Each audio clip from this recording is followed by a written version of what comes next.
Et voilà, toye le sous liboso na bino parce que podium du peuple ndé za la émission na bino podium du peuple ndé sika oyo bozaka na ndingisa ya koyoka maye ba politique baza ko banza pe makambo nyonso elekaka na société oyo tungisaka bino boyoka ngo mingi na émission podium du peuple tokabolaka na bino makanisi elongo na ba eto bengaka oyo to bengi bato baza ba leader d'opinion.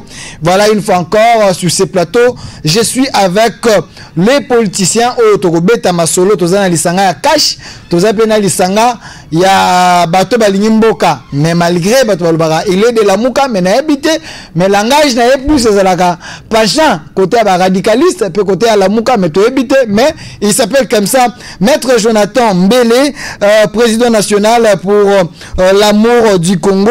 Il est là avec nous, Maître Jonathan Mbele. Soyez le bienvenu. Merci Mingi Ndego Delphin, merci Mingi na bako débatteur na ngai.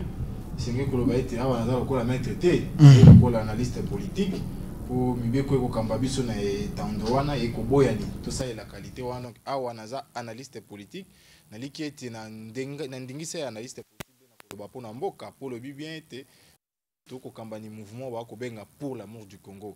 Donc manson toko sala kadina butu to pe na moi toko sala ni kaka na kombo ya bolingo ya Congo. Na koto na botondo mingi na ba mama oyo bazo ko soutenir biso o batondi ebele liboso ya bombala sani na bango to pe esombela na bango pona kolanda biso. Botondo mingi na bino na kolika ete na ba ko débatteur na toko sala dego ekotombola mboka. Merci de boye kotombola batote précision moko ozali bongo parmi ba avocats ya ndeko Mike Mukebai bobundi ne bitumba moi mingi ezaki précision na ngana pesa.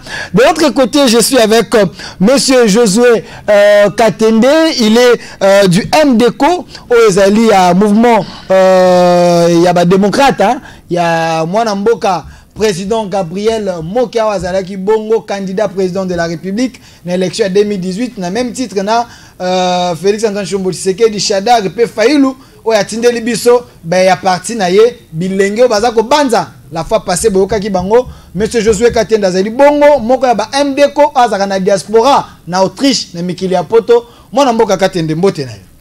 Mbote ndeko journaliste mbote pe na ba une passe bazo kolanda biso na ndaku donc na pesi bino mbote kaka ndenge la science le dit donc les esprits faibles débattent des personnes et les esprits forts débattent des idées donc toya wa kopesa ba makanisi oyo ko sala ke mboka na biso ke liboso boni MDECO kuna na Autriche MDECO eza ya président Gabriel Mokia ezala na Congo kaka te donc ezala ka bisike belé na Autriche santé na ngeza ndenge. Bon, et MDECO est partout, hein, na ba pays nyonso na France, na Belgique, na Allemagne, na Angleterre, na Pologne, na ba pays ebelé, hein, tout le monde en Amérique, na États-Unis, na Brésil. Donc le parti se porte très bien. Tozo Bongamara pour Kedo 2023, Tozo na ba candidat to aligné belé parce que il faut vraiment te renverser tendance au ya il y a République des Intouchables. Merci. Également à côté de vous, Toza Bongono Azali porte-parole.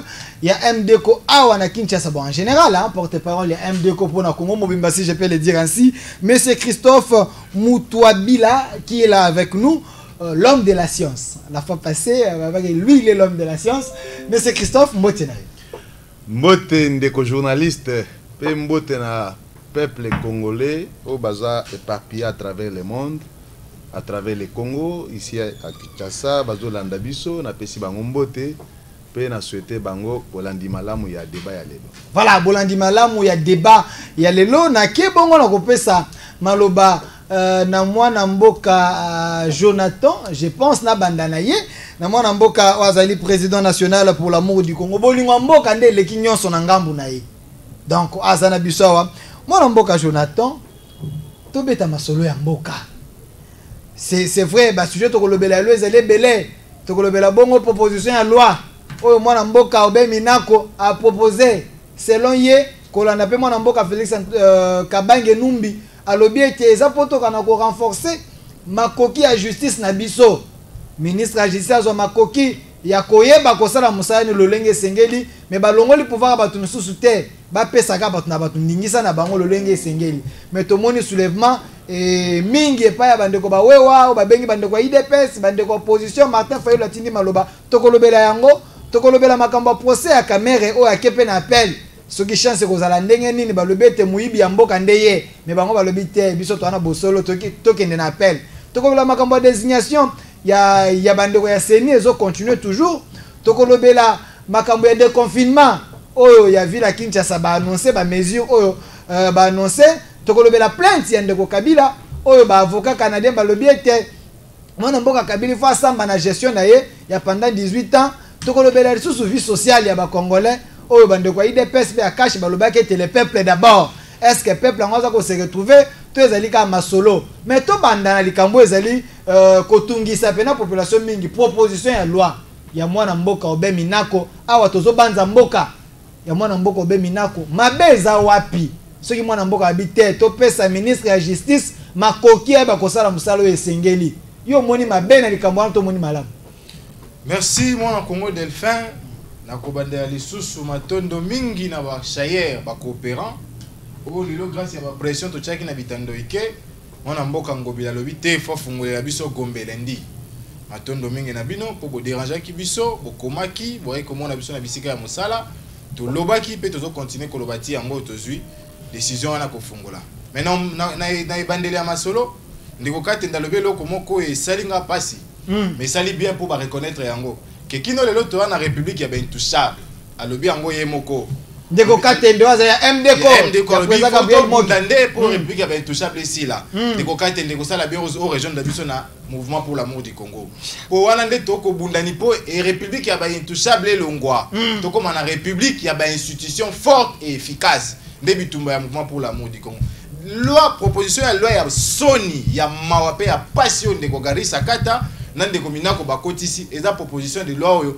ekobomani indépendance ekobomani transparence ekobomani viabilité ya appareil judiciaire congolais nako s'expliquer lelo toyebi ete moto se moko o na mokolo to na ye nde banomaka ba magistrat eza tata mokonzi ya mboka nde ye nde moto anomaka sur proposition ya conseil supérieur ya magistrature lelo boyebisa biso na proposition de loi na bino ke faut décision wana euta nde pa ministre ya justice ekosala pasi soki ministre ya justice lo aza na ngambo na bango akonome batu na bango na justice soki alongwe na ngambo na bango ake na ngambo ya bato tobetaki mokato na shadari akonome batu na bango ya shadari akopesa ba promotion na batu na bango et tokozanga indépendance ya mibale ba juge bango moko balobi na ba magistrat proposition de loi ezo simba biso na indépendance na biso na tangi yango na no mobimba te mais ndambo na tangi na opesa ba élément na makanisa bazuzi bajuzi bango bakotaki na plénière baboyi balobi soki ba député ba tikali kaka na ela wana ba ko saisir de ko Chilombo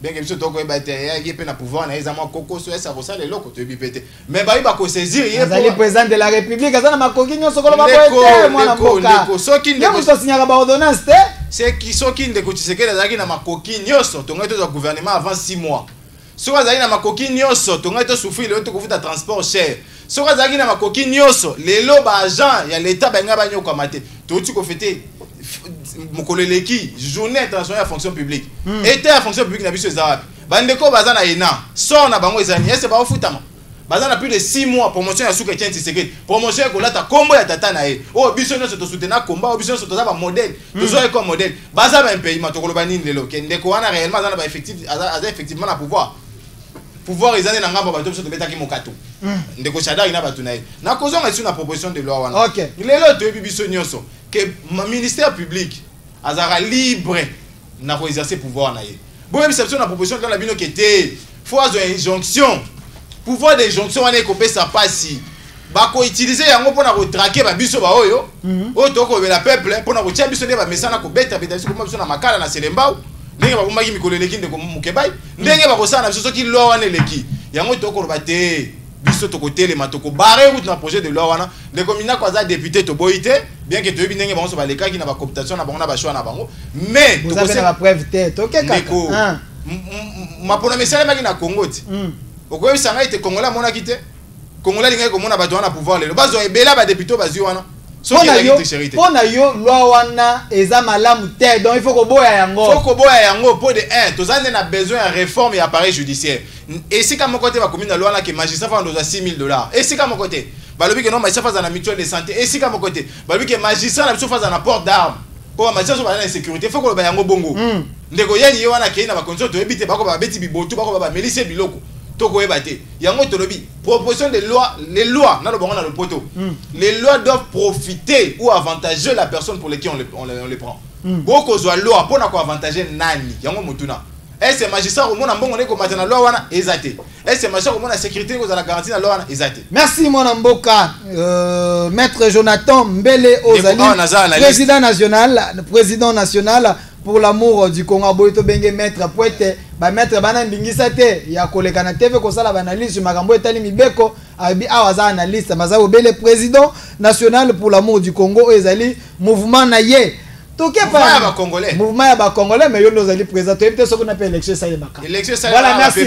Toke na mwana mboka Josué Katende Ozali ya MDC mouvement des démocrates congolais à président Gabriel Moka oyo boyebi alobaka banga te pona kotala congolais pasi ya congolais ya lobaka. Mwana mboka Katende yo ozali bongo moto ya MDC ya diaspora ya Autriche. Moye na mboka kuti makambo toza komona. Toki mwana mboka Jonathan kolimbola malamu.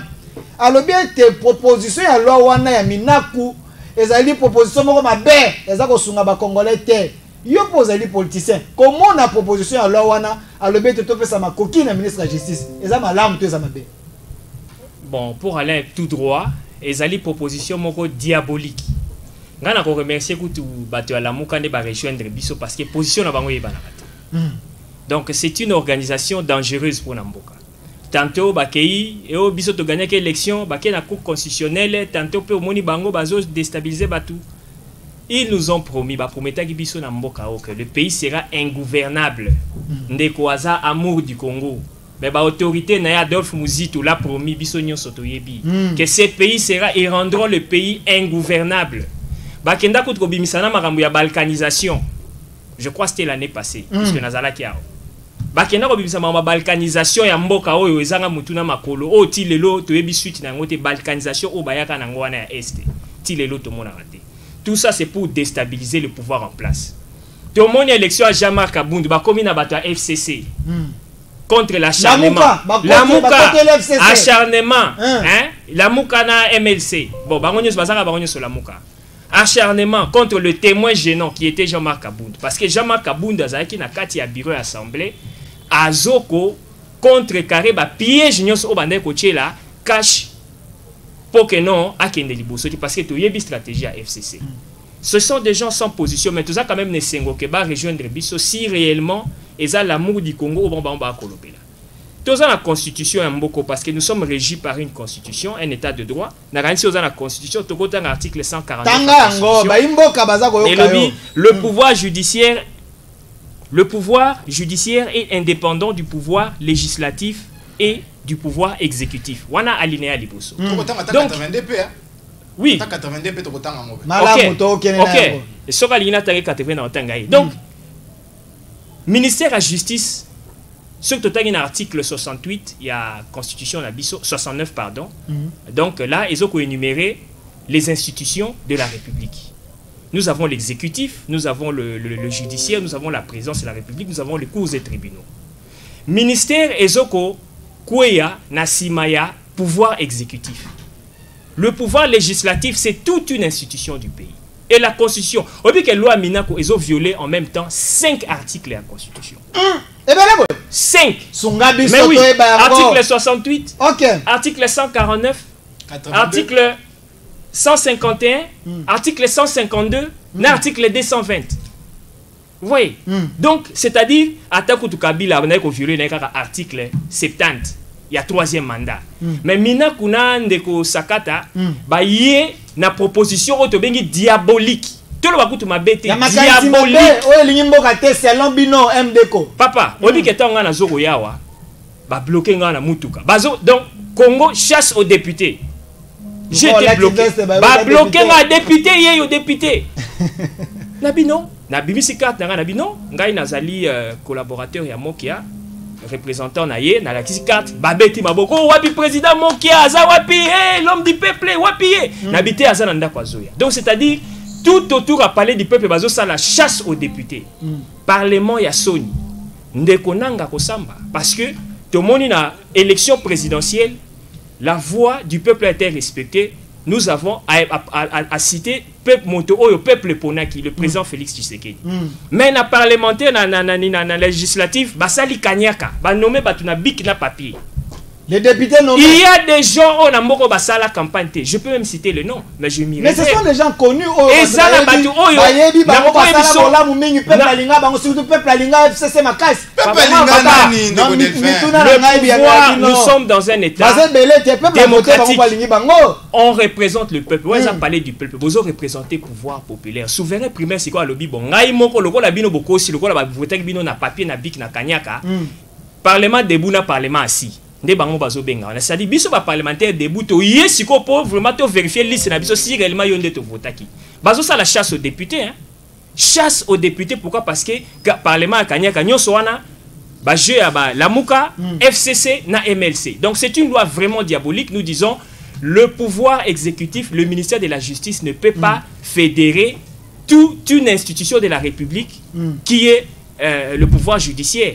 Voilà. Alors, ce qu'on a un article 142 au article 152 de la Constitution, pardon, au on a énuméré le pouvoir judiciaire à Zanango, que exécutif a coupé cette injonction, a coupé la décision n'a été et tout. Alors, vous voulez bafouer cette Constitution jusqu'à quand? Voilà. Bon, il faut que Samboka oyo ti wapi. Misa mba so bana bino. Naocha yo mai na monoko. Koyoka koloba na santonde président Mokanda azaliawa.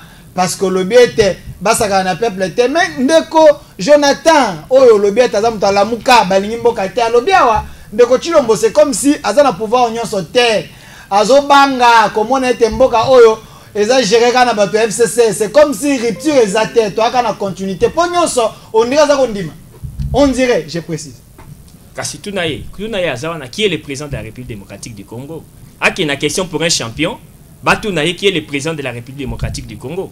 Lamuka bakenda qui na cour constitutionnelle. Hein, pour que non trancher affaire na bon. Quand la justice a tranché, il y a l'autorité de la chose jugée. Et vraiment, le peuple aussi le manifeste. Le peuple aussi le manifeste. Yumbi votate, beni votate. Tuna bata yumbi na beni mukonzi mboka nani ba opeso ya. Bavwanyo so yumbi na beni ekokaki ko bakisela bino vote. Ndeko wana baza ba citoyen lokola yo na ngai. Baza na droit ya ko voter mokonzi ya bango. Wana ezali bango te ba voter mokonzi ya bango mais ba voter ba député. Wana ezali na période ya corona. C'est que dans mokonzi ya Congo nyoso te. Papa beni na yumbi ba voter ete. Ndeko journaliste. Toza na période ya corona. Est-ce que sur l'élection ça la corona bon ngabo voter? Heureusement que tozaki na période ya corona te. Non mais ce que moni koza Yumbi ezalaki na bitumba. Beni ezalaki na bitumba. Ba voter ndenge. Katende toza ko évoluer bino bato MDK bozalaka na discipline yokanga. Toza na discipline kasi Lamuka eza organisation dangereuse pour la République. Il faut lire katende to pesa maloba bobele na porte-parole ya MDK soko moniye c'est que président Moke o ezobima na monoko na ye c'est que ezali MDK mouvement des démocrates congolais. Baza na posana ko préciser baza ya cash. Baza ko soutenir chef de l'État mais FCCT. Ça c'est la précision il y a MDK. Moi na mboka Christophe. Proposition de loi. Merci. Mina kwa lobby. Ndeko journaliste. Nasi ça. Mina kwa lobby teza malam. Ndeko katenda be violer 5 articles. Moi na mboka Joseph ya linga violer ka moko. Mina kwa violer 5. Toi en état de droit. Chef de l'État na ka oyo lokwa moni batu ba bimi na moni batumbi bandako basali mambwebele. Est-ce que état de droit ngo ezopesa baninga musu ndingisa ba violer ba loi ya batu ba kende kobuka bandako ba batu est-ce que ezali solo pouvoir bolingande yango? Merci pour na mutuna na pe na malobo pesinga. Na linga kina recadrer eloko muke na yoki na ndeko Monsieur Jonathan Mbele. Jonathan Ndele. Mbele. Ah, merci. Okay. Alobi, ceux qui les lots ba déconfiner Gombe, ba annoncer mesures ya déconfinement ya Gombe, c'est suite ya pression oye à Salaki. Non. C'est pas ça. Ceux qui ba confiner qui commune ya Gombe to Kinshasa to ba ville mususu to commune mususu ya RDC, c'est pour épargner notre population na propagation rapide ya coronavirus. Et ça c'est que ils ont profité na gouvernement confinement, ils ont profité na chef de l'État, ils ont profité na institution de l'État. Non. Les premiers bénéficiaires ya confinement c'est le peuple congolais. Puisque peuple ndé akobela, peuple ndé akokufa, peuple ndé akozala exposé. Alors, les autorités du pays, ça l'analyse. Monique, sengeli nanu, to limiter mouvement ya population pour te stopper. Voilà. Alors, exact que eza mesure moko anti-peuple. Non, c'était en faveur de notre peuple. Alors,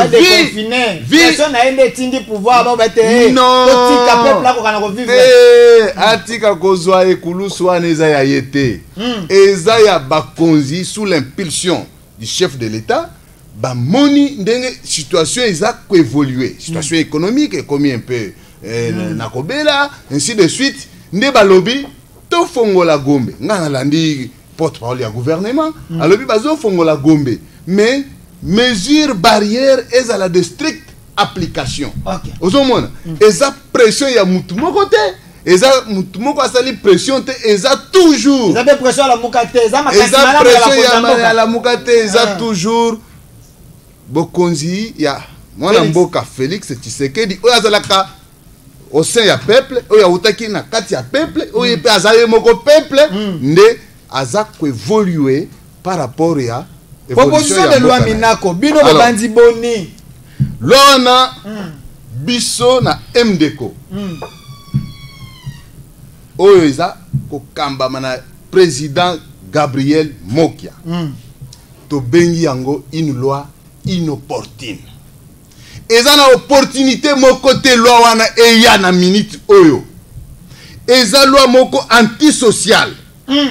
Loi moko inconstitutionnelle. C'est-à-dire pour loi wana eleka. Il faut nanuba simba constitution. Na tina nini?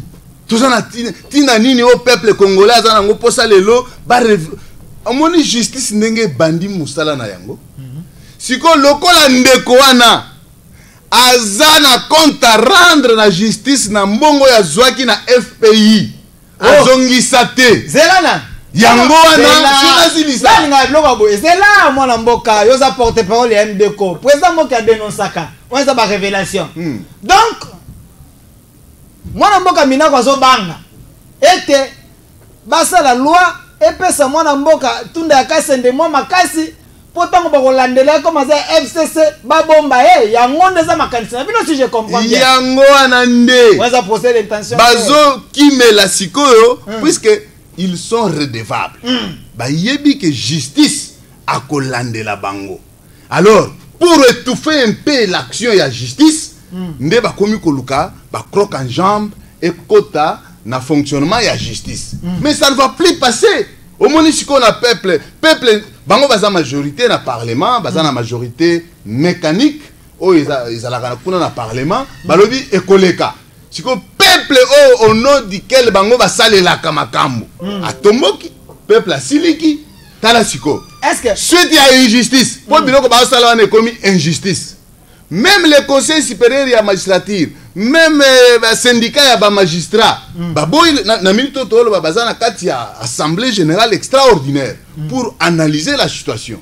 Vous voyez? Lokola injustice nde elekaka au nom ya majorité, injustice ezozwa place peuple abimi. Lokola Gabriel mwana mboka moka Gabriel azalaka azape victime ya injustice wana.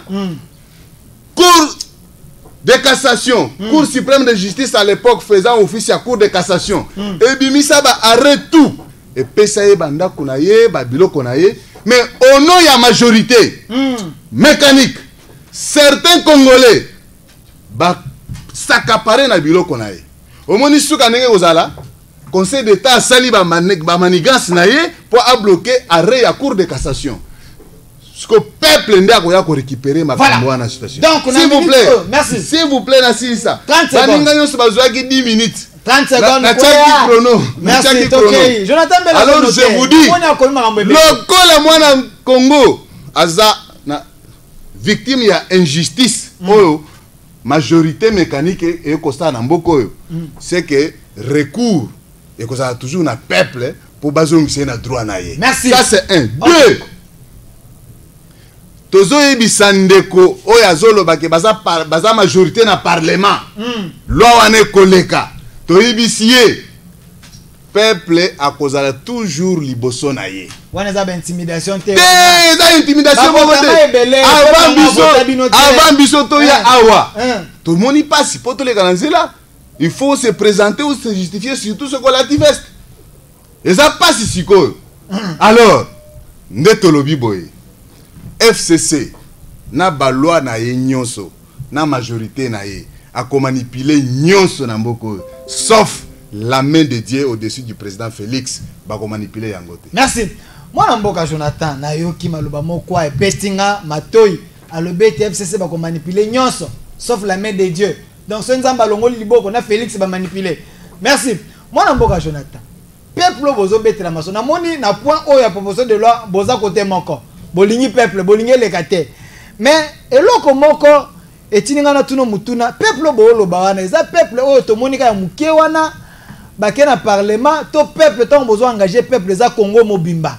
Baninga musu ya peuple de FCC babite to boyi e comme coup sur coup total nanu bandeko ba osa momo mais soki bango be balobi ba bag mananzela. Bo mo teke no bokocha mboka ngo na ingouvernabilité moko total to région de maloba muzit.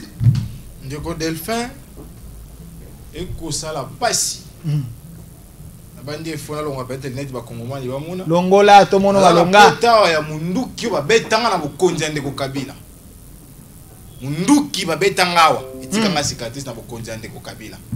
Donc quand je viens parler pour mon peuple c'est avec beaucoup de rage et malobe belé loba miawa na kotuna ba ndeko so bazara na Congo toté longola yango mwa mboka la République des intouchables dont vous assurez la gouvernance ndeko. Parce que bazana katia cash. Oh, dit le azata na siège té. C'est la structure la plus désorganisée que moi je connais, c'est les cash. Cash. Nani secrétaire général nango. To nani siège na bango eza wapi? Augustin Kabuya. Communication na bango eza na Jama Kaboun président AI. Na pese ba kombo na bango. Yende président cash. Parce que ndeko caméra lobani, secrétaire général caméra lobani, ndeko maya lobani. Oye ba secrétaire général ya UNC. Ndeko boja lobani. Ndeko moki ya oza na président na bango. Ye ba za mo bakachi. Ya lobani. Baza na siège té, baza na organisation té, faut qu'on va yango. Mais moi kaza na siège na gombe ya munene otomona. Siège ya parti na ye, na lo siège ya cash ezate. Ezate. Mal organisé. Mal organisé, désorganisé s'il faut le dire. Na kita lisusu. OK. La République des intouchables. Pas ça y bana akangai. Mutu tete. Déjà j'ai vraiment ba ko landani na l'état mais ba kanga été. Albert Yu mati lelo. Dossier na parquet, to biso na. Shadara loba te so bo simbe ba paraliser ba institution. Entre institution na mutu moko to kona nini. To tika yu mate. Nakoya. Loi antisociale. Donc faut qu'on bâtisse gouvernance antisociale. Gouvernance na bango kajiti. Ya bango. Eza pe antisocial. Bon babunda bitumba. Bon ndeko moka tam so bataille campagne na ndenge na. Ndeko chilo babunda bitumba ya social démocratie. Elobi nini? Toza na courant malamu. Toza na mai. Tolia malamu. Mboka za la bien sécurité zala. Toi na sécurité lelo. Tozo lia bien. Donc gouvernance antisociale na bango e monani. Na pesi ba élément wa. To kita sikoyo. Oh wana na ebité banande ba mobiliser. Biso na pour l'amour du kono te mobiliser te. L'amour ko ba ko tanga ni air nyo so l'amour kana na mobiliser te. Mais tu t'as failli le lobby te. Ye pas ça contre yango te mo mboka ka tout. Être contre ne pas dire mobiliser. Et ça structure moko organisée, ce qui marche ba komaka. Ba sengi ni ndingisa na ba kondi et puis baza libanda. L'amour ka mobiliser te. Et ça va gêner ba comprendre na bango na kata coalition na bango. To loba ki ya te. Bo konje za bo konja Sony, ba to ndima kitelele to komi. Ya boyokani. Gelo to komi wapi? Abaki selo mo ya suka kitoko likolo ya loboko ya Nzambe. Faut pas ko Nzamba. Faut ko loboko ndeko Kabila po ya ngonde simbi bino. Oh. La coalition FCC cache Kabila nde. Yende mutana na para munene. Les protecteurs de tout le monde c'est lui. Pour ceux qui le bino Assemblée nationale, bo tchela ngande ko en accusation. Baza combien va voter contre? Mutuna sem baza combien? Wana faiblesse na ba. Baza combien? Mutuna yango wana. Gouvernement lelo eko nyoko la biso.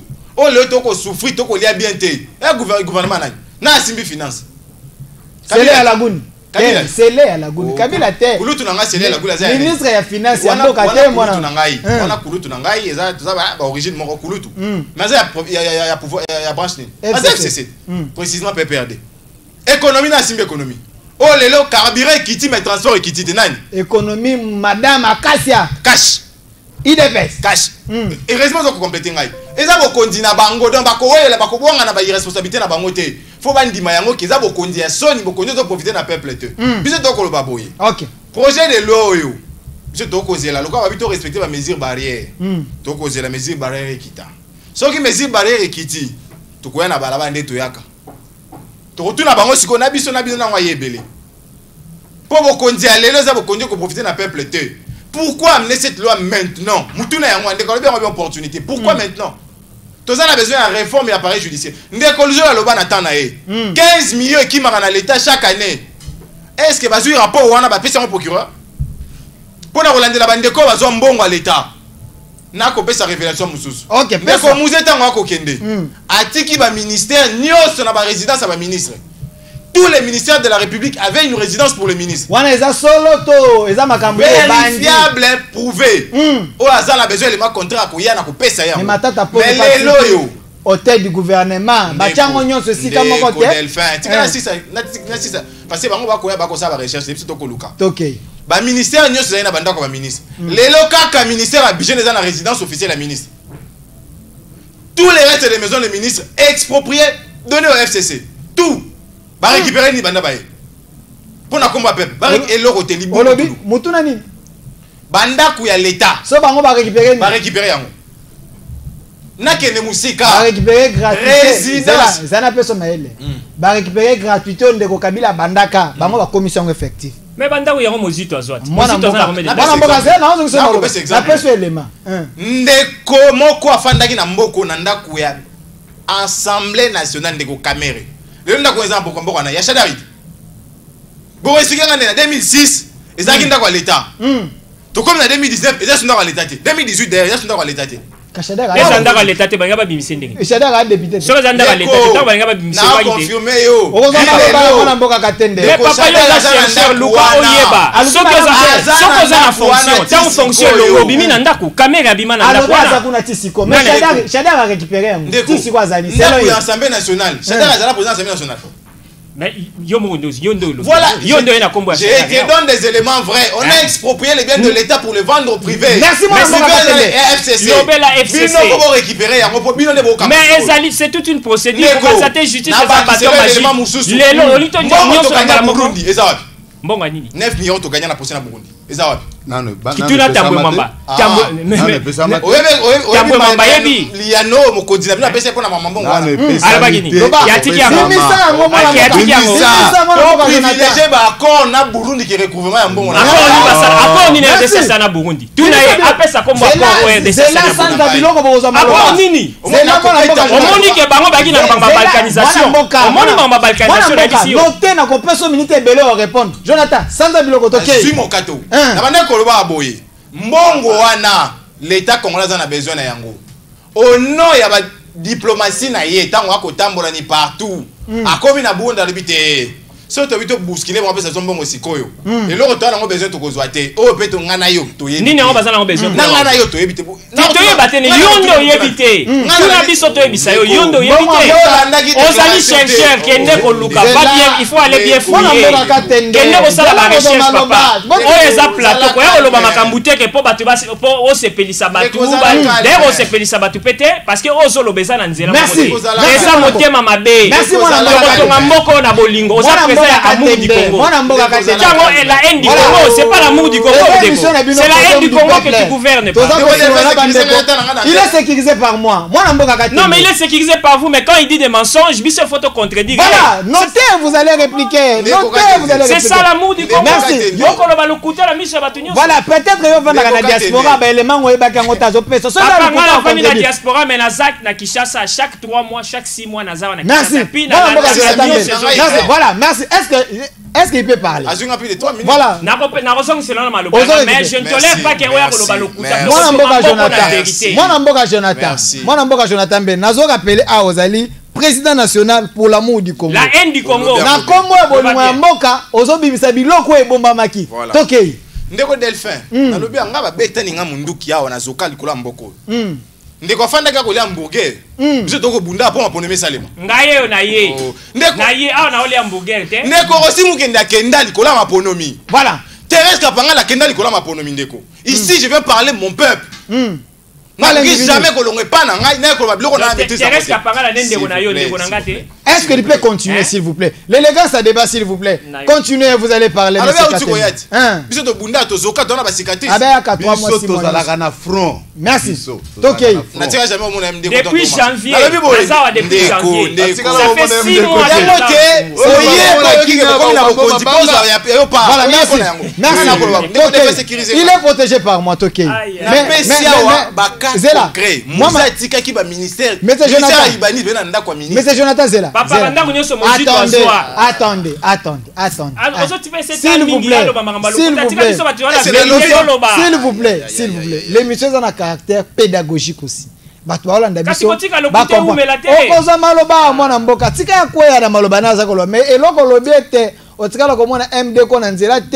na yebite soko kosi ponga na yebi président moka na marche nyonso za liboso na opposition azalaka na so téléphone na benga ba biso ba yo mona nde ba kotoza linda toke mona mboka Jonathan. Merci beaucoup Ndeko. Toko vivre na Congo. OK. To aba payate to imambo le grand na Congo. Na ko zongela mukema kama na oti koloba. Muzati ki tous les ministères na ba résidence officielle ya ministre. Lelo toko ko bimana yo awa toke ti maleme na ministère ya infrastructure toko mona mboka wilingo post abibisi na biso mikanda otala combien de ministères za ndako ministre kaka ya budget. Moi j'ai fait ces recherches là ministère ya budget kaka neza na ndako ministre mwana mboka mayo soka lingi poti sikondo na koti pete soka lingi afana na ndako ya ministère mais les restes des ministères eza esusu na bandako na yango te. Et pourtant Mouza Tikaki élément ya liboso procès ya Burundi ndeko tokanyango depuis soki 2002 na 2017 ans mwana mboka Chibangu kala bakanga ye po na yango pour arrêter que ba dossier to combien na phase ya exécution ndeko tamba maloba bien j'ai besoin de ces dossiers qui mettent Chibangu garde pour obtenir paiement. OK.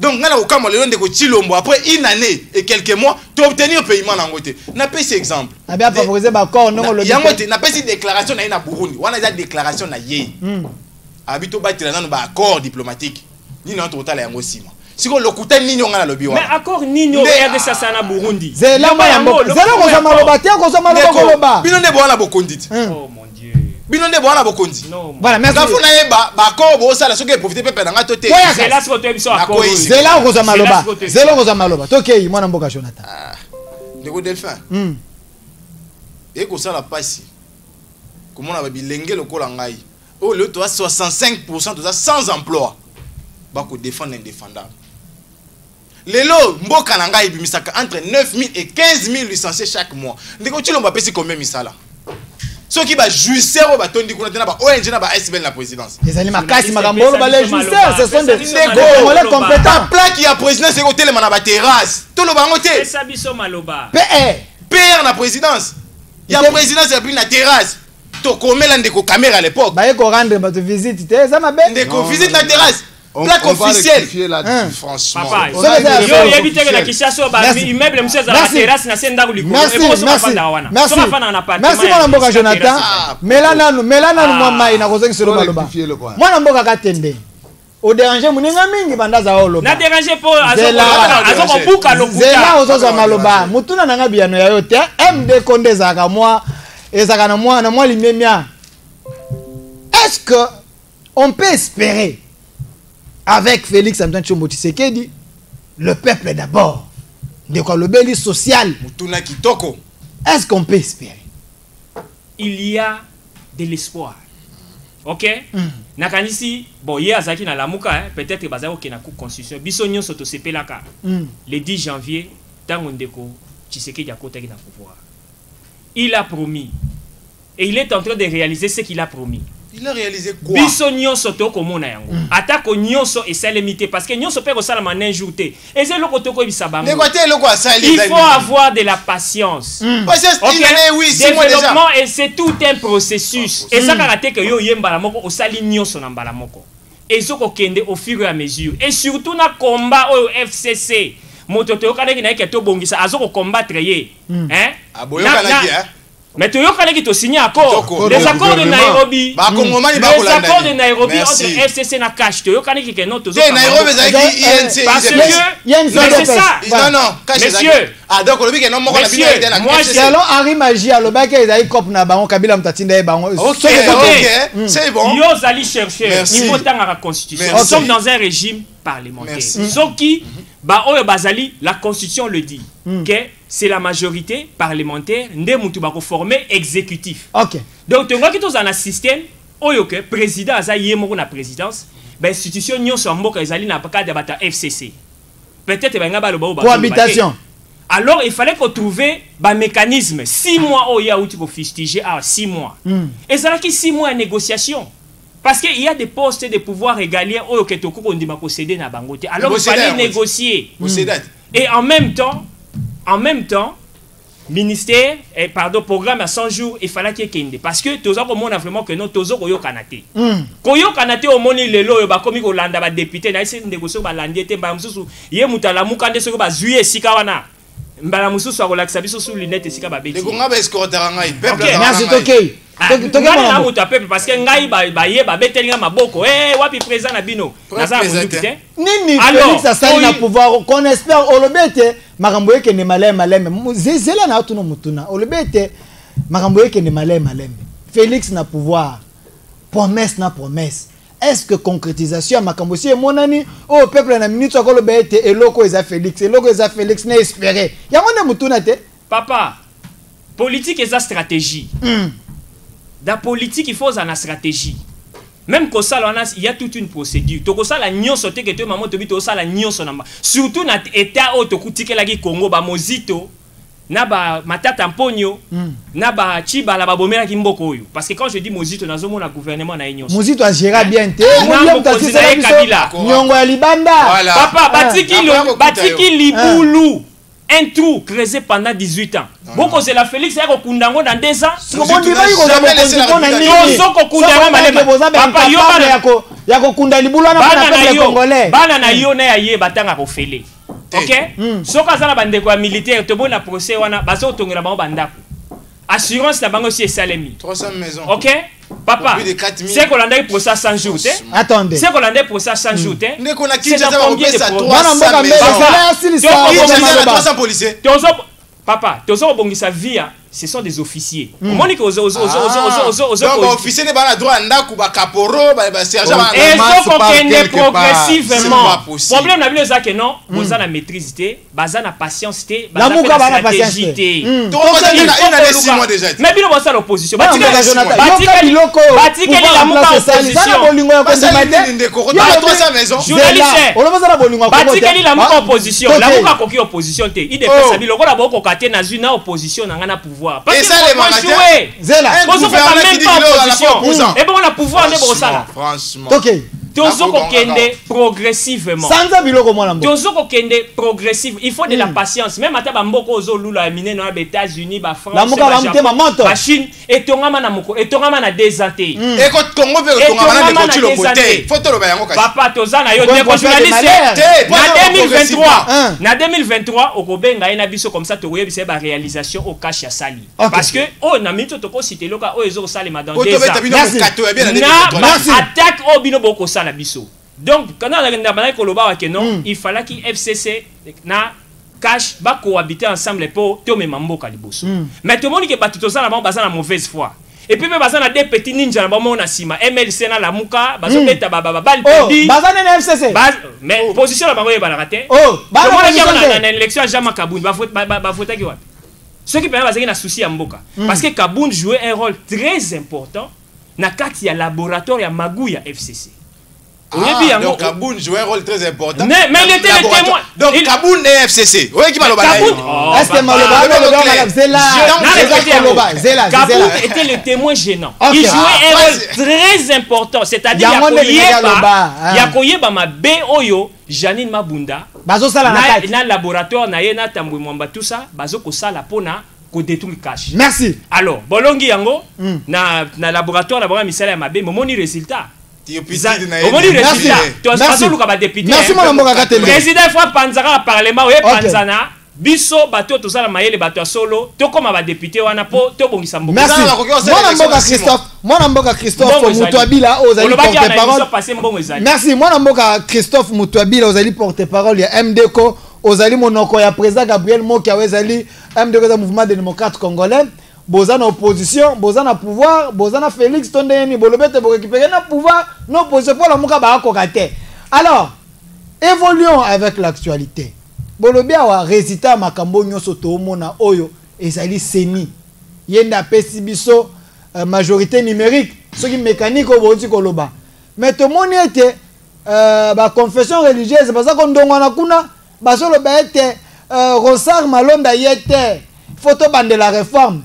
Mais entre réforme na désignation, bino bolingini na moment oyo, est-ce que nous avons le temps ya ko la réforme ou soit si on doit désigner, ba désigner nani, ba sala nini na kawa na bino MDCO bobandini.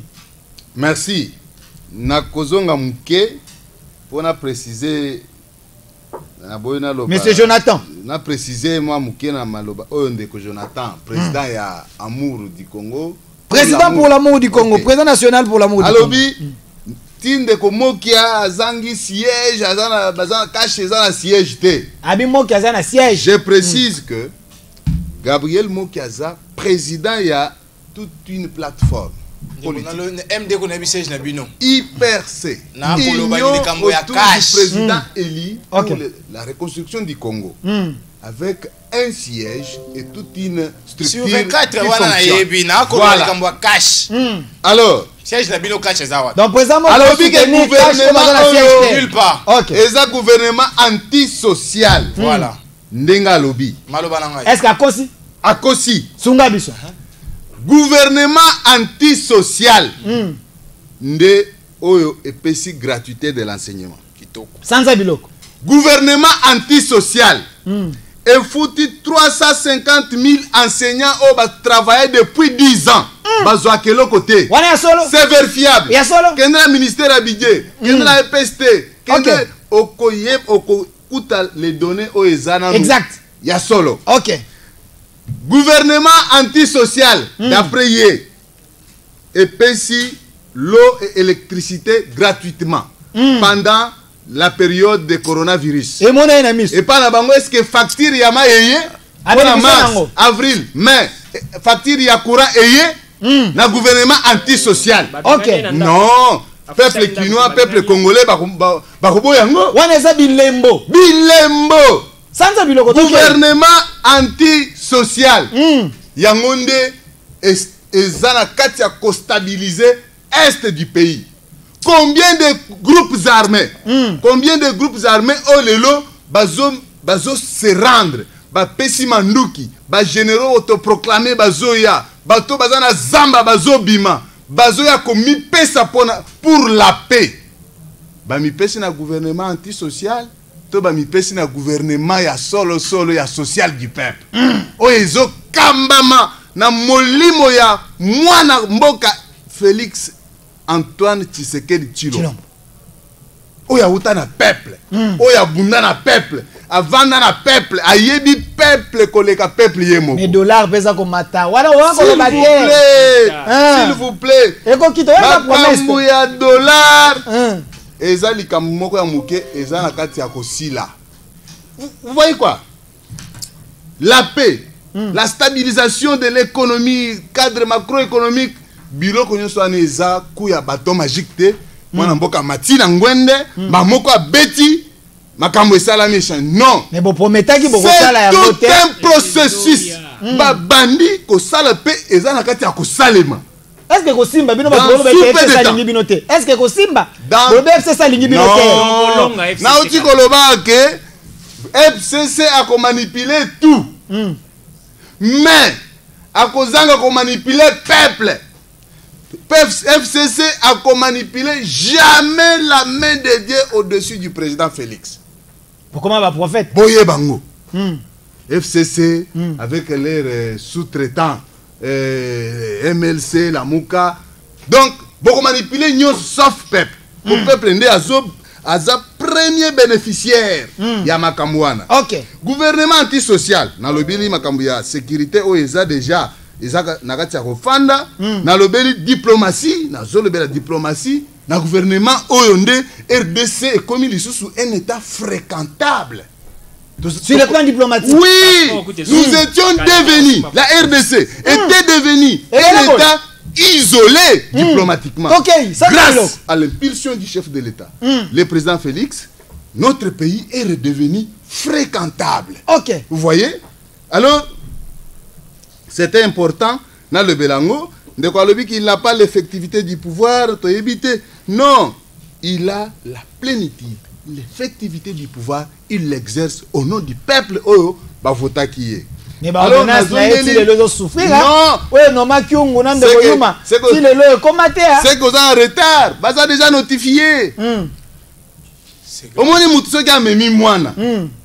Yonde omemi mwana. Omoni voisin azo luka mobulu likolo mwana yo. Yo ko bundana tout de suite là. Non, tu vas mettre l'enfant. Moi méthode, moi stratégie. L'enfant c'est le peuple congolais que nous portons. L'enfant c'est le peuple qui a mis le président là où il est actuellement. Il faut d'abord protéger ce peuple, prendre toutes les précautions nécessaires tout autour avant de pouvoir poser un acte quelconque. Je reviens maintenant à la CENI. OK. Olobi, CENI, est-ce que va changer, va réformer? Likambo ya CENI, on a déjà dit ça ici, sur ces plateaux. Tolobi, CENI et outaki na idée ya crise de confiance. Oh, tomonaki na Sun City.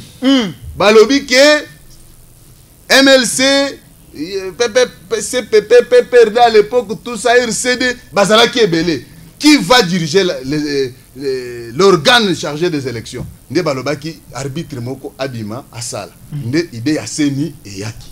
Maintenant que tous les institutions stables, républicaines, les institutions crédibles, à la tête avec la volonté politique exprimée du chef de l'État, en toute transparence, d'un côté, en face d'un pouvoir judiciaire totalement indépendant qui remplit bien ses missions actuellement, Tolobi, CENI et Limois.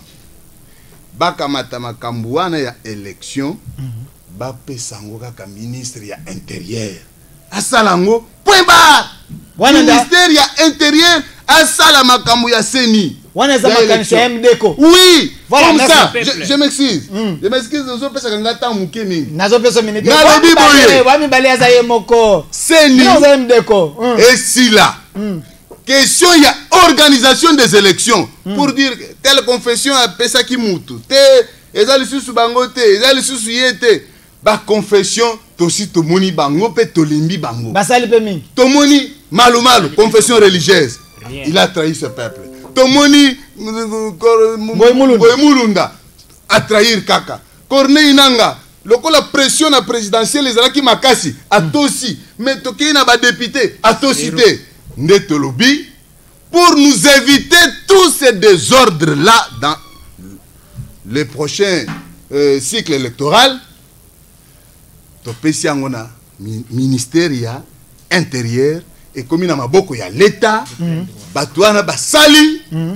Donc comme ça se passe partout ailleurs, en France, en Belgique, partout par là. Est-ce que moi na CENI moko na États-Unis? Est-ce que moi na CENI moko même na ba pays misusu ba Guinée Bissau ba misusu merci mon mboka eza makanisi ya MD ko ba banzi ete na likambo etali CENI tolongola ko pesa ngo ba mupe pe ko pesa ki ba kimbangiste bato batala église ya selon bango ba trahi peuple mingi. Peuple a koufi likolo, il y a une déclaration et que celui-ci est voté, bato a continué nzela pour être église et puis si muto esengela kite, ba bete tozongi sango na ministère intérieur, loko ese makana France pe na ba pays mususu. Moi na mboka Jonathan Bele, tozo frôler ka question oyo, to kota na question eteli de confinement ya ville ya Kinshasa to ki ba mesure et pesa mi awa na ba mboka mususu bazo fongola ba faire. Mais awa état d'urgence bazo prolonger des confinements ezaka nyamu question ya CENI et pourquoi na likambwana ya des confinements ya vila Kinshasa. Il faut na corriger mbangu ba makamma ye maloba miawa o eko sala passe futa ba nyongo mwana mboka tokei. Il y a des bosso peuple à comprendre que en réalité cash bazali bota o ebotami na FCC ndeko alobi yango na Nairobi. Mwana mboka katende. Katende ye moko alobi yango depuis Nairobi bazaki déjà na position de travailler na FCC. Donc ils ont accord na bango ya utakala. Totondi bino botondi ndenge bondimi ete FCC banda na ye depuis Nairobi. Donc avant que ma ponomi déjà bozala ki na ye. Merci. Peuple a boy. Déjà bongoté. Ndeko alobi awa gouvernement sali 6 mois. Fallait programme il y a 100 jours et banda. Programme est déjà inconstitutionnel. Pourquoi? Parce que c'est un programme dans un état exécuté que par un gouvernement et non une institution qu'on appelle la présidence de la République. Donc tu comprendre que basala ki yango pour bazwani mbongo ya peuple pour batoni ça on a mabenga na bango. Na zocha mai na monoko. Mais présidence de la République ça peut na programme na ye. Yango te basala ki acheba inégalité sociale. Toyoka ki yango ya présidence de la République. Est-ce qu'on appelle ça anticonstitutionnel? Ndeko. Constitution de monsieur lobby clair de quoi lobby encore pouvoir ils en a beaucoup ya premier ministre yende chef à gouvernement donc yenda ko sala ni ba programme ou à ko exécuter wana za mobeko li kondi ah bon avec quelle vision attendez ndeko nanya ko ma programme on va recadrer nanya ko ma programme muta ko ma programme za concepteur na ngote forcément merci heureusement alors il faut faire des recherches voilà assez ba recherche mais auto koloba wa tika loba c'est babandaki na bandeli ndeko katende yoka batela vidéo yoka ndeko Jonathan lobi aza pona bolingwa mboka tika ala kisa bolingwa mboka te toke mona mboka Jonathan na lobaki gouvernement anti-social na to bungi sa FCC tozo benga na FCC boya botika biloko balamuka wana c'est des distractions bozo distraire peuple mwana mboka katende zela asisi distraire peuple ngana cash zela asisi toke na lobi boyende ko na lobi awa programme eza gouvernement président ça va ko exécuter programme T c'est le gouvernement c'est clair il y aura pas de débat sur ça na pour motuna mi balé na le gouvernement antisocial oui antisocial apesi à tout temps tangelo biloko awa eleke belé et le moment na est-ce qu'on corriger moko na moko OK gratuité enseignement et ça cadeau pesi bisota et ça constitutionnel très bien bon le battre ça cadeau mais il faut une volonté politique ndeko mais la constitution a existé depuis 2006 le premier ministre a respecté la constitution na mozito na ye azalaki premier ministre a respecté qui volet constitutionnel en gratuité enseignement amonaki angote OK mina kwazaki président pendant 7 ans et assemblée nationale ayeba ko changer point inféodal qui justice na pouvoir judiciaire na ministère aninte papa arrêtez de nous merci mon mboka katende toke mon mboka Jonathan na kozongi selon na temps nga mon mboka Jonathan merci ndeko Delphine récupérer nga 3 minutes na kozongi selon même soki mon mboka Jonathan bo botere malo mo mingi lokuta eleki alo basolo yango ko supporter l'équipe peuple la Hollande biso lokuta eleki mon mboka Jonathan toke enseignement eza cadeau té eza droit ya peuple congolais c'est constitutionnel. Si on mise en œuvre na yango fallait salement na gouvernement a kocha budget ko préparer mbongo ya gratuité et enseignement ndena ba gouvernement ndeko Kabila ba gouvernement ya Sony ba prévoyait ki monsolo moke soki to ko ba bongo to ba prévoyait ki te wana na eko ngobe yango te na eko dénoncer yango na kiti 30 000 nouvelles unités payées et que vérifier 350 000 350 OK tozalaki na émission na yo na moko ya ba expert ya ministère wana ndeko milinganyo apesaki biso statistique il y a plus de 60 000 non mécanisés tilelo expert ça c'est vrai entre temps parmi eux 350 000 sont payés déjà naloba 99 000 déjà recensés pour être payés oui OK ça vous dites la vérité voilà moi 60 000 bako sala musala bako zwa mbongo te eko sepelisa yo ils sont recensés na yo à peine avec l'arrivée du président Félix on les a recensés à peine et on va les payer. Il y a la volonté politique. Oui, okay. C'est le gouvernement sous l'impulsion du chef de l'État. Merci, merci. Ici déjà na mokato biloko mbale balobaki. Sanza biloko mwana mokato. Mai na courant ndeko. Ya ofele wana to moni. 2 mois ya ofele. Volonté. Mai na courant ya ofele na kisenso. Na c'est lembao. Na bumbu. Bazwaka mai kaka dimanche. Bakolanda biso bana bumbu soki boka biso ba confirmer biso bumbu selembao bazwaka mai kaka dimanche Pourquoi ça va toi ba ne sengo ko za gratuité à mai. Donc on a 2 mois bazuka 8 fois. 8 fois. Na lobby on a micro na yo. Aux journalistes à vérifier. To kita na terrain to vérifier. Homme de terrain. OK. Boum. C'est les mbao qui sense. Même na Gombe mai katanaka. Même na Gombe mai bimaka chaque jour. Na Gombe mai marquera dimanche. Et bimaka chaque jour te. Mai marquera dimanche. Ah ndeko nanga. Mais il faut faire. Donc yo le roi na Gombe. Peuple na nga c'est les mbao za mai de ça na yo. Chercheur. Kende ko sala ba recherche mona ke mai na Congo bimaka chaque jour te na ba commune nyonso. Courez kata na parti. Nero Delphin, tika ngana pesa biyano na mituna ba kutuna ngai. Mais moi na mboka, zala pe zela zela bango ya Sony. Zela na opeso maloba. Et pesi régime des zela moi na mboka. Na opeso maloba te. Ndeko katende zela ya zaye moko bino bozami bale. Moi na mboka, laksa pe bolingo te. Olobete ozapo na bolingo mboka. Sera Kabila ba pesa gratuité te, mais Félix pesa ka moi 2 mois wana ozo kritika ngoka lisusu. Omoni ngai ya wana lobi na contenir. OK. Eno na ngai eza boye nakoki jamais kobeta maboko ngai keno na zwi mai ya ofele alors que peuple na ngai na selembau na bumba zwi mai te sanza biloko wana na boyi po bokondi na bango na programme na bango ya 100 jours bapesi régime ezo 17 millions de dollars po apesa mai na kisenso na bumbu na baselembau wana na courant il faut tomoni kaka bacamion citerne no basombi ya occasion d'Europe ndeko bokoyebisa ngai ke lelo nazala fier oloba na futi mai te 2 mois alors qu'il y a quelqu'un qui manque de l'eau. C'est impossible social. Attendez. Moi na mboka katende Josué katende zela moi na mboka. Stabilité à l'est. Abetia wana pena moi na mboka Christophe Alobete stabilité. OK. Ndeko chilo mona bokonzi. Ba papi ba kongomani lokola ba soso na kati abattoir. Oh, ya solo wa. Moni ba image biso nyonso. La muka. Oh là là. To moni yango te. Ah, OK. Après si biso promesse alobi soki na komi président. 3 mois na nga ya mona kofanda wapi? Na Beni. Quartier général na Beni. Quartier général koma na Beni na moni. Akenda te. Mais il habite, au moins il habite. Moi na mboka état-major état-major à FRDC. Mais laissez-moi finir mon cher ami. Nous sommes en plein débat. Vous êtes avocat et chercheur. Il faut faire des recherches avant de parler, monsieur. Il faut faire des recherches. Attendez, monsieur Katende, monsieur Wama kila moto, zela nanu, zela moi na mboka. Non, mais je suis sensible au mensonge. OK, zela. Il faut pas dire n'importe quoi ici. Allez faire des recherches avant de parler. Merci. Moi na mboka Jonathan. OK. Théo Delphin. Nga na za modeste. Sinon, nous sommes sensibles au mensonge. Tolingi lokutate papa, loba vérité. Attendez, Tokei moi namboka. Quartier général est dans la Béni.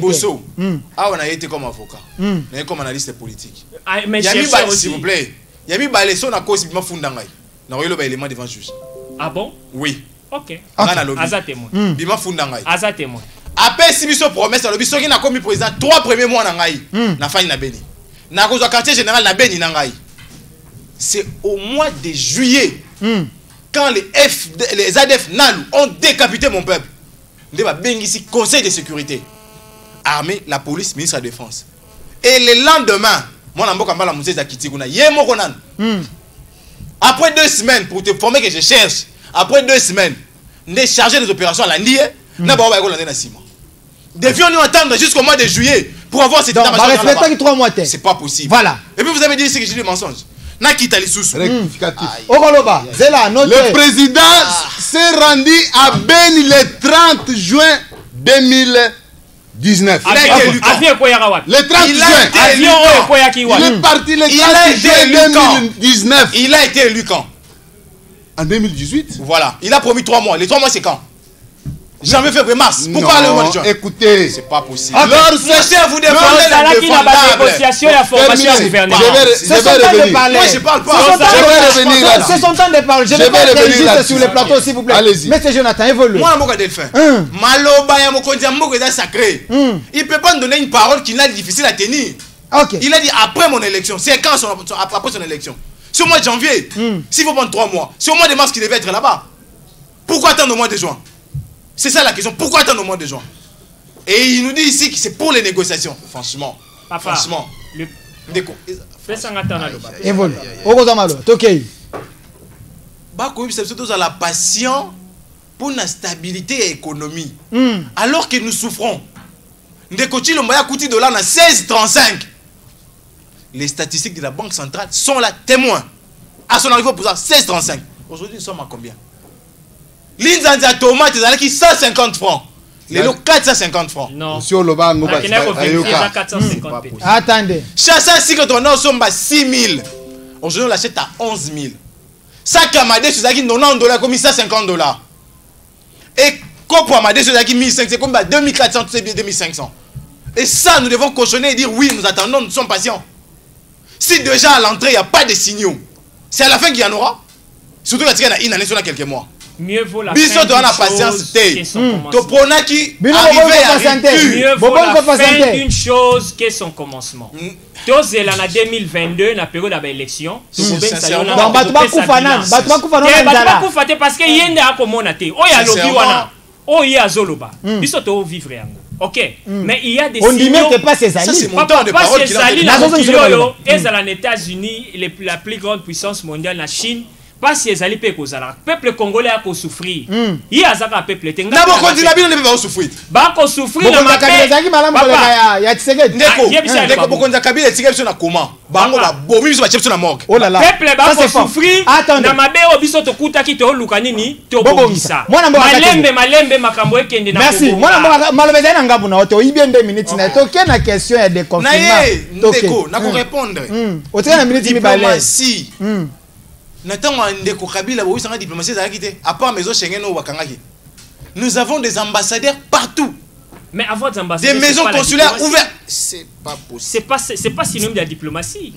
C'est pas synonyme. C'est pas parce que bon ambassade de diplomatie est-ce que beaucoup comme le moment avion terre papa, il dit pas si biso to comment on a poto pose un visa oya. Moi je prenais le visa pour venir dans mon pays. Il dit pas si biso to comment on a ambassade na poto. Il dit pas si biso to comment on a poto lia. Papa, pas si on y komona, ngapena komona ngoli. Ah merci. Donc on a visa mon pays le mais visa pona zonga na mboka na ngana tonga. C'est la tongi libana ba kolobo atie na mboka na ye. Mais poko ya wa Kabila ezalaki, il faut zo même prise en charge. Maman nanga face na prise en charge pona ya na mboko ya ngai. Makambo ko ke malembe. Soyons patients. Tala na désordre toza nango FCC batie en complicité la muka na FCC cash bakisa yango. Tala désordre, tala niveau ya combat. Olingi mboko bonga te. Eza ko kontina bino bonga nango. Bino boke. La muka opposition pe ba ko ka yango te. Yango to récupérer yango. Bozala kimia botala biso nde to sa musa. Non, opposition merci. Toko na $3 na 2023. Mwana mboka Katende zela na opeso malembe mwana mboka Katende malembe na toza sensible na lokuta malembe toza sensible na lokuta zela nano mwa malembe mwana mboka Jonathan biloko zo bimisa awo eza ba obi moto mojali toza na posa ya mboka kende liboso to beta lisolo de confinement olobi passe awa mais ba bandi ete ba na ko déconfiner ba léger un peu moins souffrance à peuple au monde ba décision ndenge ni merci avant wana na zo moi 2 minutes na lisolo ya dia ozaka na 3 minutes ya seni na 20 minutes hein seni na lobibo ozama aye moko je suis démocrate dossier ya seni biso to sengi ba mibale to sengi ba auditer biso nanga aloba 1 milliard de dollars au azwaki na gouvernement Chibala pas ça maponomi akabola ki yango ndenge nini ba machine asombaki ya combien ba agent na ya futaki bango combien po tilelo bande ko bakolela signal na bango na bango ayebisa biso 1 milliard azwaka sai na ngoni ya liboso procès nanga il faut attendez toke ndeko za opinion nanga na question ya seni na kiti na deuxième élément réforme to ko senga ya seni za nini toboyi bato bakoya komeka na seni toboyi be ko sala apprentissage na seni to sengi ba expert ba ya ba loba mais malonga sali 15 ans tiana à l'expertise mutuna liboso azaye moko te na 15 ans ya mibale ndeko malonda azana ba compétence nyoso mais loko eko déranger mon corps muto asimben ndenge bandoko loba le mal c'est derrière muto azana sima na ye azana couleur moko nde biso to koboya yango couleur nini bino bomona mabe partout bino la muka bomona mabe couleur nini yebisa biso to ebeza podium ma peuple azana ka FCC mo biso to ebi yango aza tike ya bataki babo yewe yango te baza eza ba élément babi asambela na lobi boye siko pona likambo de confinement na lobaki yango na début ya mois de mars eza na eloko moko ekoya elumbe lumbe bakobenga ngo la poche vide vente. Bandele eloko. La poche vide vente elumbe lumbe. Elobini. Donc ceux qui te gérer Covid au bien té toko se retrouver na économie moko irresponsable. Je parle de l'économie. Pourquoi je le dis? OK. Nata ya confinement. Impôt et fout à mandenge sengé ko fout à maté. Somme t'en dois foutre à 10 000 pour na bénéfice na le ko la té quitté 3 mois. Alors c'est toi fout à peut-être 1 000 1000 francs. Donc 9 000 c'est nini et qui ceux qui mouton na ko fouta taxe à l'état na wenze. Grand marché bakangi taxe ça nini et kotate. Gouvernement provincial et fonctionnaire de Yama toloba ki boy. Ba gouvernement sérieux. Le quoi gouvernement tunisien par exemple. Atali na réserve na e. Azali na 70 milliards. Alors on dit 34 milliards. A bombe abi na bombe on après Covid. 34 milliards et géré na ngai Covid. Oye sali été ba entreprise na yo qui problème. Les lois le gouvernement tunisien et soutenir ba entreprise de toi na ba entreprise na Congo ba tu bana ba 10 11 mois. Au bakis na 3 mois ya Covid. Donc ceux qui gouvernement qui sérieux. Ils allaient qui vraiment un souci à peuple. Ben ils déjà pas réfléchir sur méandre et après Covid. On a dit lobby de mon amboka mayo bagenda au mona papa premier ministre Pepe Ilukamba. Na mon amboka kabange numbi o aza député aza chargé ce qui a suivi la stabilité donc pas pouvoir répéter bazora bango mo. Ba on réfléchir ndé na ngongo yo. Comme un discours sur l'état de la nation. Totikeli eta nyoso. Azuma lobana azokoya. OK. Na pesa ki ba minute na. Voilà, atka na minute moko. C'est un débat contradictoire. Attendez. Bazui tant wana nyonso pona ko observer. Lelo nga na lobby a biso to loba. J'ai fait des émissions sur na risque ko na kati ya Covid pona ko sa ba émission. Ko bisa ndeko ngobila fungola biso gombe. Pona nini? Ndeko aza na 30 000 ya capital. Bo fanze na ndaku 3 mois. 30 000 wana il y a mignonso. Ah banda faire nani? Un exemple clair, maman Suzanne a na mindo na bumbu. Ateka ma papa na zandu. Balagom. Fon na ezaki à 30 000 singa papa na lié 30 000 so na ba na ndako. Voilà. So ba fongole na osala nini? Parce qu'on a minute on est ba fongoli. Maman Suzanne to basali mabe. Basali malam pona ko permettre économie et respirer. Merci. Mwana mboka katende. Otungisi mwana mboka Jonathan mingi. Ozima loba siko ezape maloba no ya suka. Po ete tokome to sala tour bobele ya suka to bela makambo ya Covid-19. Bino MDco. Bomoni yango malamu to bomoni yango mabe. Et puis na moment qu'est-ce qu'il faut faire? Est-ce que l'état esengeli ta luka bato bakoyaki akoka na kopesa bango bambonga ba FPI ne pesa maka ba konzi. Ba petit peuple ba kozo te ete ba na kotelem. Ba wa takashi ba ozo. Soki nakanisi yo lobby wa ke otuni ndeko alamuka pourquoi ba bazomona mabe partout. Nakanisi na ko yandela wete. Ce n'est pas que bazomona mabe partout mais bango nde bazana no mabe. OK? Parce que axe du mal. Balingi kondima eloko moko te. Aussi longtemps que Félix Tshilombo Tshisekedi aroza président ya mboko oyo. Ata to komisi mboko loko la Californie ba kondima kana bango jamais. Parce que bazalina koyina o ba bengi na français haine. Cet acharnement au moni na classe to kotanga. Soko linga professeur wana te. Ko na epose eza pasi. Mais na sala kaka expérience nanga tant na komi na 5e des humanités. Nazaki vraiment makasi na mathématiques mais tango professeur wana ya mathématiques alingaka mingi nakomaka champion en mathématiques ti lelo na tikala non bango balinga Félix c'est-à-dire motoso lingi ete nyonso azosala okumisa yango te Congo eza ya biso mwana mboka Félix otamwe na ba marche ngala ko ine Congo eza ya biso nyonso mwana mboka Félix azwa la yo ozana bolingo ya Congo tango président mboka azalaki te mais ye azwa la ozana bolingo ya Congo koleka ngai mais ako servir Congo te ako servir intérêt ya cash na FCC. Kasi yango na lobi na tuni président mboka azana ba marche belé hein ya opposition. Papa to bundi po ke mboka non seulement azalaki mais initiateur ya ba marche. To bundi po mboka oyo benga ba. Okanda moko tende ko moka signa. To bundi po mboka oyo.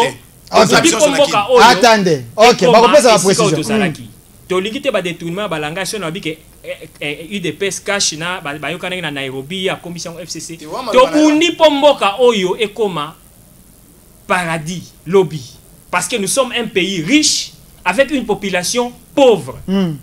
OK. Mais avec des gouvernants richards. Papa, et bandi le lote bandi na Mobutu. Yango bo continuer la mode. Si ko le que tango biso to na justice, boto kanga miyibi, ba komi yo république de juges. Oui. Nous allons juger. Papa, ngana yaka na mboko na kendaka. Nazomona ndenge bandako na Kishase pousse. Soko le kaka na mutu kotuni, o ndako nani? Kombo zaka misatu. So balabi ya Kimbuta te, ya Chibala ou ya Muzito. 3 combos. Ah ouais, je me permets de citer les noms. OK. Donc, tant que Yazol Baba Richard, Aïbi que Bakondiabango se sont enrichis. Bissotoye pour détruire le système du mal. Le mal c'est vous. Déboulonnez l'ancien Le mal c'est vous. Nous avons été élus par le peuple. Tozo banana état de droit. C'est-à-dire, et l'oko zobe samboka na biso à savoir, et ça bilo romisat. Oh yende ko chercher. Il y a d'abord l'impunité, c'est-à-dire moto yo ayiba asala mabe ba inquiéta été ba asala ke lokote asamba kapete. Il y a l'arbitraire, c'est là la zoya. Il y a l'arbitraire. C'est-à-dire moto oyo bakangiye pour na likambo ayebité, c'est-à-dire parce que pour des opinions politiques l'arbitraire. Et il y a maman na likambo so samboko, c'est la corruption. C'est la corruption. Tant yazolo banaka tobi to finir dans le passé. Ça c'est le président qui l'a dit. Quand le président se prononce, il se prononce en tant qu'institution. C'est une institution, le monsieur Chilombo. C'est une institution de la République. Mais il y a encore une autre institution qui est la justice. Si lui, la présence ne fouine pas dans le passé, la justice va fouiner dans le passé. Ce n'est que le début du commencement. C'est-à-dire la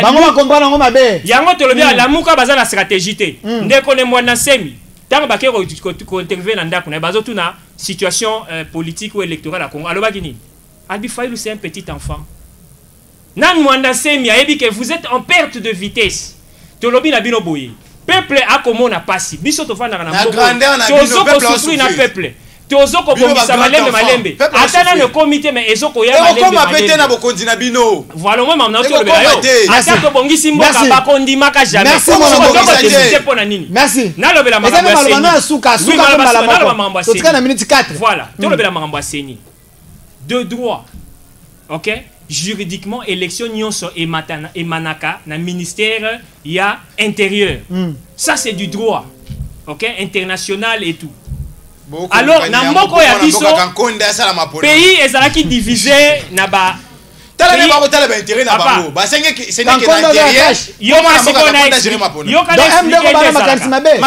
Papa, aza avocat, aza chercher. Yo kan expliquer ce qu'on dit. Yo kan expliquer ça. To lingi ke pouvoir elongwana seni parce que ba pesa ba créer ki commission wana, OK, une organe technique. Ba créer ka yango par manque de confiance ya ba belligérant na Sun City. Alors, il fallait qu'on crée un organe neutre. Ma confession religieuse. Mais les confessions religieuses nous ont déçus. Moi, je dirais aussi à la justice, tu as saigné, on a fait Hollande là-bas. Même Malouma Loakoufa, qui était son adjoint. Malouma la Bible élection à guerre. Mboyoumou Lundasala, élection chaotique.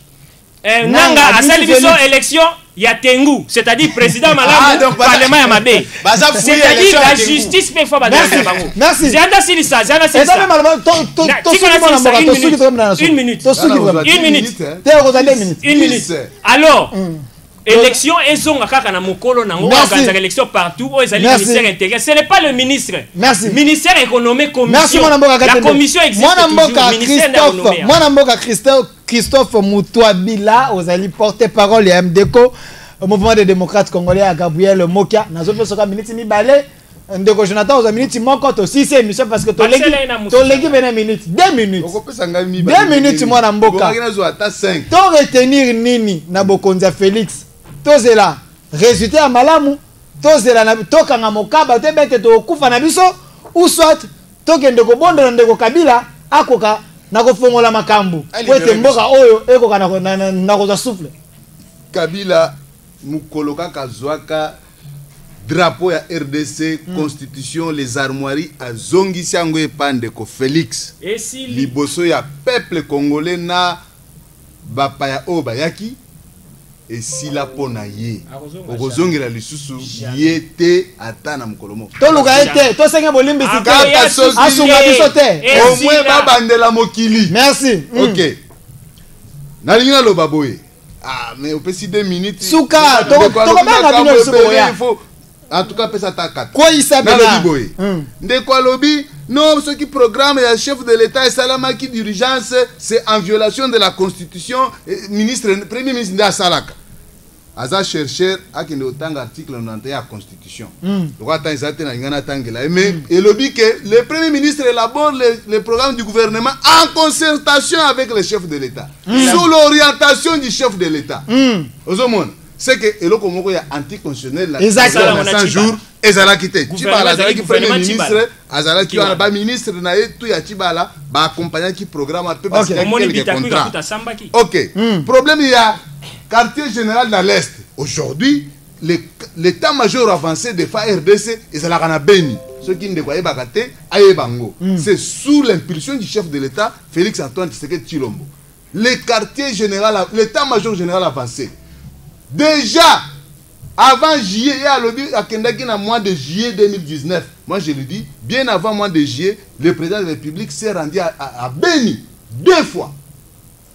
2 fois et déjà. Pour s'installer. 2 fois.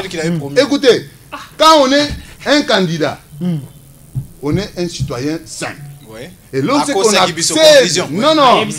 accède au pouvoir, on trouve le principe. Par moment, vous ne dépendez pas de vous-même. Il y a les paramètres sécuritaires, sociaux. Quand le chef de l'État passe seulement ici sur Victoire, il y a les embouteillages. Donc ce n'est pas un chef qui doit être comme ça. Sinon, il risque de mettre en difficulté les mouvements de ses concitoyens. C'est à cette raison-là, il n'a pas pu installer son quartier général à Beni. Mais il est de cœur avec la population de Beni et de Butembo, comme il est de cœur avec l'ensemble de notre population. Je voudrais dire 30 secondes. 30 secondes. C'est l'état-major. FCC n'a pas sous-traitant à la Moukaboye. Injustice. Lokola botindiki peuple botindiki ya komi na mir au moins résultat nde na ebisi pe bandeko misusu ezala ya conseil d'état batika injustice sinon président Mokia peuple akoya ko bimaboye pona babilo kosala la marche po bazonga na batwana tosilisi mwana mboka 30 secondes mot de la fin tosisi Jonathan Bele 30 secondes to banzi nini tokende kosenga ndeko Kabila pardon na kinga kati a libéré Congo, peuple a koza souffle, to sakande ko Tshilombo salama ka papa lobaki. Ndeko Delphin Matondo mingi na yo, je crois ba Congolais va comprendre que les loyo bokonjo eza bokonjo ko profiter na été. Ya bokonja Sony, bokonjo ko memaka ka désolation na nzala. Puis faut ko bisa ba Congolais été les loyo to koliki a été na 2023. To kozwa mingongo na biso nyonso to pesa ngomo pona miyo biso to pona ye na moma wana mende ko Tshilombo foza mokato po asengeli susu te ko diriger biso po to zomona pasi sous gouvernance na ye na kosisa na malobo na lobaka mingi. Moi je défends pas de personne, je défends les idées et je défends les valeurs. Je suis du côté de mon peuple.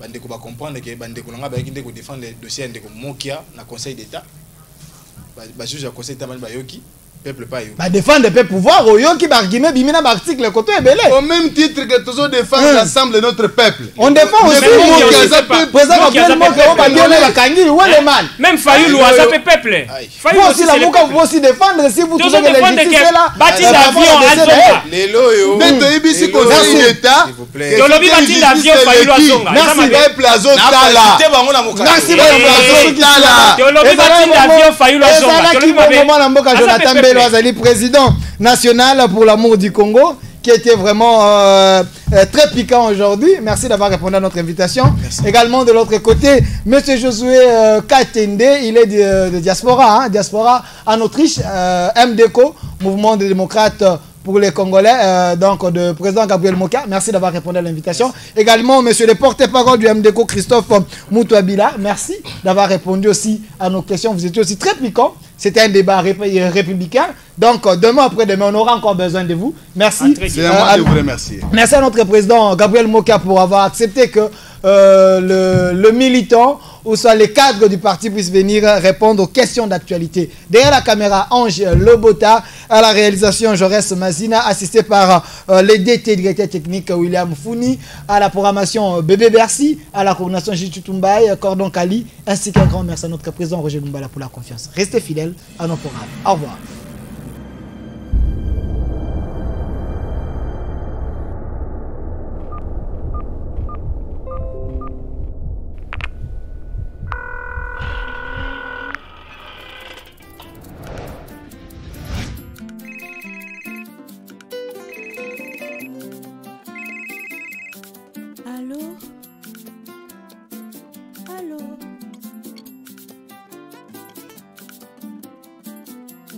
Allô?